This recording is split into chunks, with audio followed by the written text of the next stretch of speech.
सरले चाहिँ ठ्याक्क कस्तो छैन त्यो चाहिँ एक्सपेक्टेसन पुरा चाहिँ गर्नुभएको छ त्यो चाहिँ। मेरो नाम चाहिँ विपिन सैनी श्रेष्ठ हो अनि म चाहिँ अहिले फ्लटर एप्लिकेसन इन्जिनियरिङको फुल स्ट्याक कोर्स गरेर भन्नुपर्यो म चाहिँ।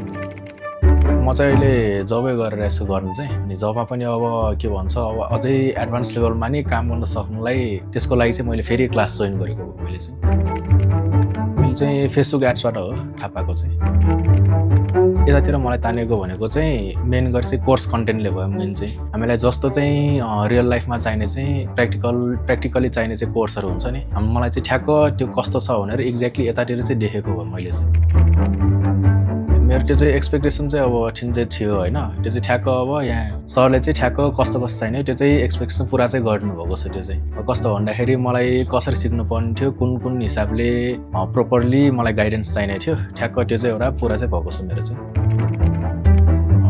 त्यसलाई हेऱ्यो भने चाहिँ कोर्स बाहेक पनि बाहिरको जति कुराहरू छ नि त्यो चाहिँ मलाई चाहिने चाहिँ मेन कुराहरू मैले सोद्धाखेरि चाहिँ एक्ज्याक्टली कस्तो भने त्यसलाई सेटिस्फ्याक्सन त्यस्तो एन्सर चाहिँ पाउने हुन्छ मैले चाहिँ।